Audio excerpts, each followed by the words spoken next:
In Time magazine, we see the symbols on both sides of the speaker's podium where the president is standing. The point I'm making is that, yes, this is Time magazine with bin Laden on the cover. We're talking about the big enemy. The big enemy. I will assure you bin Laden is not the enemy. Let me show you what the enemy really is. But if you understand symbolism, Nazi, fascist symbolism, you will notice on each side of the presidential podium two interesting, perhaps 5-foot high symbols on each side of the podium where the president stands. This is what is referred to as a fasci, a bundle of sticks with a hatchet head. Now, what is the importance of a fasci? This is a symbol of Nazi fascism. The stuff that so many good Americans went to war in Second World War to defend the free countries of the world against Nazis and fascists. And why is the symbol of Nazism, fascism, on the presidential podium where the president stands to give his State of the Union address? We see Roman fasces, the symbol of international fascism. Somebody better start waking up and finding out bin Laden is not our enemy. This man is not your enemy. Here is the enemy. The symbols of world fascism, Nazism. The mace itself, one needs to understand that in the United States Senate there is a symbol called the mace. This mace is a Nazi fascist symbol.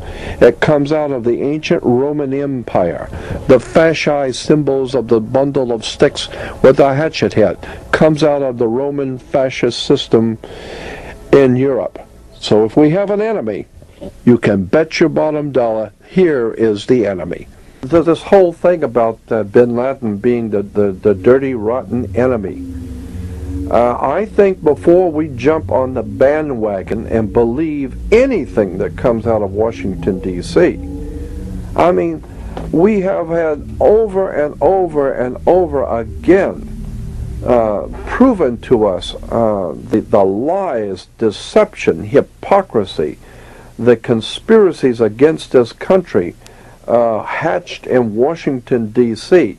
Anyone who knows anything about government, and I've spent 42 years, day in and day out, looking, researching, and studying occultism, conspiracies in government. And anyone who knows anything about the subject knows that Washington, D.C. is probably one of the most corrupt places on the face of the earth. There is more lies, deception, manipulation, exploitation, not just of the people of color, but for the whole entire world. The media in America are nothing more than lackeys for international banking cartels out of England.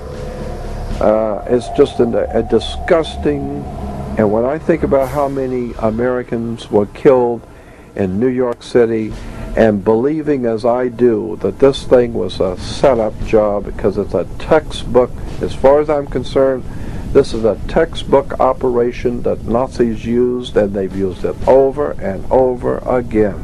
America has been suckered in one more time.